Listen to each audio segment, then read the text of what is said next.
আমাৰ টুৰিষ্ট ডিপাৰ্টমেণ্টত আমাৰ বন বিভাগৰ আমাৰ এই ডিএম ফেৰেংগা বসুমতাৰী ডাঙৰীয়াক আমি ধন্যবাদ দিব লাগিব।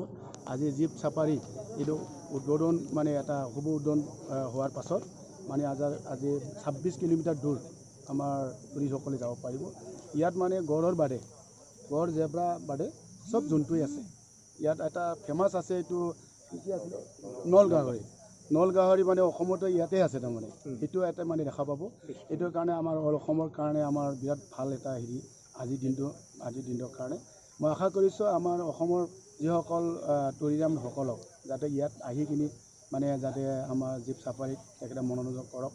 আমাৰ ইয়াতে বনৰী ৱাইল্ড লাইফত যাতে যিখিনি জীৱ জন্তু আছে সেইটো চাওক, সেইখিনি মই ৱেলকাম কৰিছোঁ। আৰু ইয়াত আহি কিনি এটা পৰিৱেশ পাব। আমি ৰাইজকো অনুৰোধ কৰিছোঁ যাতে আমাৰ যিখিনি অসমৰ পৰা যিখিনি টুৰিষ্ট আহিব তেখেতসকলে আমাৰ আলহী। আৰু ইয়াতে তিনিটা সমষ্টিৰ আৰু পৰ্যটকসকলে পৰা জানিব পাৰিছিলোঁ যে বৰনদী অভয়াৰণ্যত জীপ চাফাৰী কৰাৰ সুবিধাৰ ব্যৱস্থা নহ'ব নেকি। তেতিয়া আমি আলোচনা কৰি বন বিভাগৰ ৰেঞ্জাৰ ষ্টাফৰ লগত আলোচনা কৰি এইটো আমি BTCৰ আমাৰ CHDৰ পৰা পাৰ্মিশ্যনটো লোৱা হয়। তেখেতে আমাক জীপ চাফাৰীৰ কাৰণে পাৰ্মিশ্যন দিয়ে। সেইমতে আমি ইয়াৰ বাউণ্ডেৰী ৰাস্তা আৰু অন্তৰ্ভাগত কিছু ডেভেলপমেণ্ট কাম কৰি অন্ততঃ জীপ চাফাৰীৰ ব্যৱস্থাটো কৰোঁ। আৰু সেয়ে আজি 16/2/2021 তাৰিখে আমি প্ৰথমবাৰৰ বাবে জীপ চাফাৰী শুভ উদ্বোধন কৰোঁ। ইয়াত মাননীয় 3জনকৈ EM উপস্থিত থাকে। এই অঞ্চলৰ ৰাইজ, NGO যিসকলে ইমান দিন ধৰি সেই পৰ্যটক ক্ষেত্ৰখন মানে ডেভেলপ কৰি আছিল, তেখেতসকলকো আমি ৰেজিষ্টাৰ্ট কৰি এটা যাতে আমাৰ ফৰেষ্ট ৰেভিনিউ পাওঁ তাৰ আওতাত আনিলোঁ। লগে লগে যাতে বৰনদী ৱাইল্ড লাইফ চেংচুৰীখনৰ ডেভেলপ হয় তাৰ কাৰণেও আমি চিন্তা কৰি সকলো ৰুল ৰেগুলেশ্যন তেওঁলোকৰ মাজত আমি পাব্লিছ কৰি দিলোঁ। আৰু এতিয়াৰ পৰা বহুত মানুহে কৰ্মসংস্থান পাইছে, নিজৰ ৰোজগাৰটো পাইছে, ইয়াৰ দুখীয়া মানুহখিনি উপকৃত হৈছে।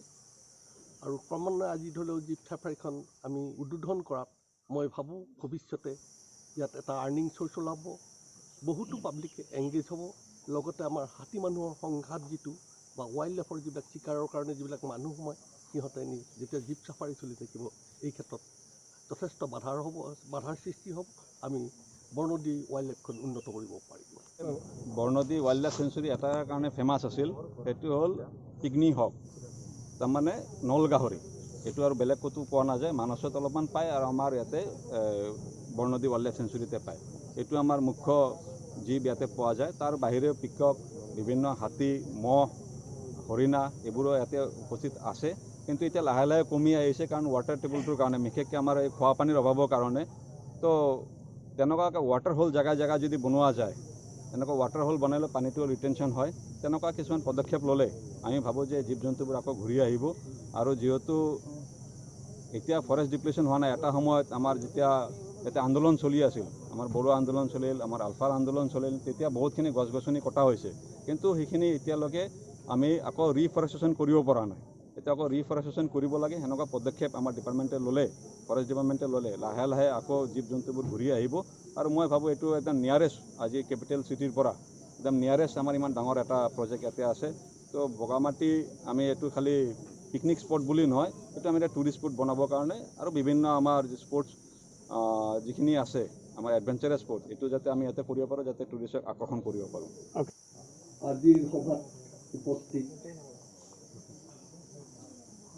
মাননীয় BTCৰ EM